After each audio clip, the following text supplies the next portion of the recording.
It started with the clink of champagne glasses and the soft hum of conversation in the grand ballroom of the Wilshire Hotel. The chandeliers glowed like frozen waterfalls, casting warm light over the velvet-draped tables. But for Claire Bennett, the evening was already ruined before it began. She sat at one of the standard tables, nowhere near the center stage where the VIPs were gathered, her jaw tight as she eyed the man in the tailored navy suit at the far end of the room. Ethan Stone. The CEO. The man she had just complained about to half her colleagues over lunch. If only they knew what she did, that behind his polished smile and charitable speeches, he was cold, ruthless, and had no idea how to value the employees who built his empire. Hook here, but what Claire didn't know, what she couldn't possibly imagine, was that before the night was over, she would be sitting at his VIP table, and what she'd discover there would shatter everything she thought she knew about him. And trust me, you're going to want to stay until the end to hear what happened.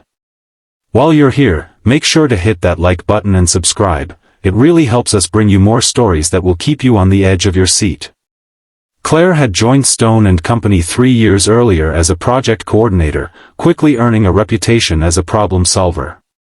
But the longer she stayed, the more she saw behind the glossy facade. In her eyes, Ethan was absent, disconnected, only showing up for big investor events or photo ops. He cut budgets while throwing lavish galas. He spoke about teamwork yet seemed to forget the names of people who worked for him. And the latest news, that the holiday bonuses had been slashed without warning, had pushed her over the edge. She'd vented to her colleagues, calling him a heartless executive who couldn't care less about the people below him. The evening was supposed to be about celebrating the company's 25th anniversary, but Claire's table felt more like a seat in exile. Her colleagues avoided talking about the bonus cuts, sticking to safe topics like the food and the decor. The clatter of forks on china filled the awkward silences. Meanwhile, Claire's eyes kept drifting toward the VIP section. Ethan sat at the center, laughing with city officials and industry leaders. He looked untouchable, almost like a figure from another world. It irritated her. Halfway through the meal, Claire excused herself, heading toward the restroom to get some air. On the way, she passed a server carrying a tray stacked with champagne flutes. One wrong step, and disaster. The server stumbled, one glass slipping and shattering on the floor. Guests turned their heads, but Ethan was already out of his seat. He knelt beside the server, helping to gather the shards with his bare hands, even as tiny cuts appeared on his fingers. He smiled at the young man, saying, "Don't worry, we've all had those moments." Claire froze. That was not the reaction she expected from him. Back at her table, she tried to shake off the image. Maybe it was just a PR move. But when dessert was served, something unexpected happened. A woman in a black dress approached her. "Ms. Bennett? Mr. Stone would like to speak with you." At the VIP table. Claire's stomach dropped. Had someone overheard her complaints? Was she about to be called out in front of the company elite? She followed the woman, heart pounding, each step toward the polished oak table feeling heavier than the last. The VIP table was intimidating, crystal glasses, gold-trimmed plates, a view of the stage. Ethan looked up and gestured for her to sit beside him.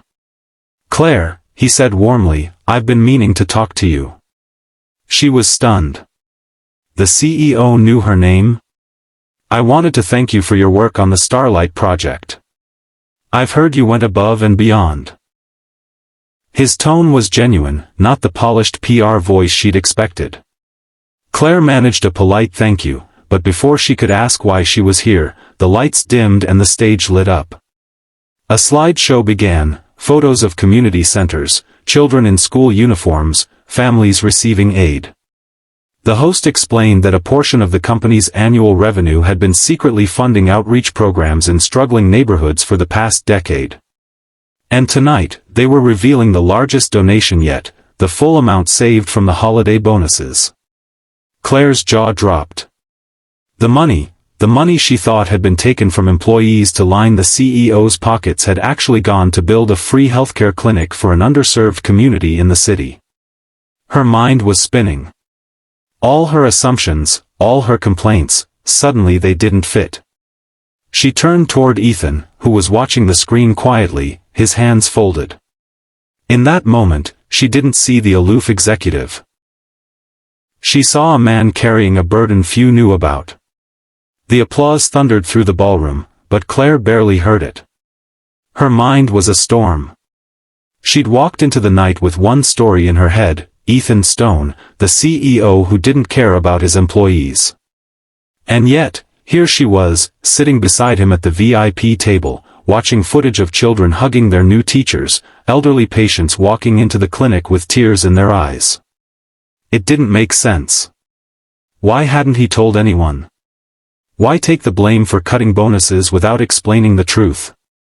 As the crowd stood for a standing ovation, Ethan leaned toward her and spoke softly, almost as if he were telling her a secret. "I know what people think of me, Claire. I hear the whispers. But sometimes, if you want to do the right thing, you have to be willing to be misunderstood." His eyes didn't waver.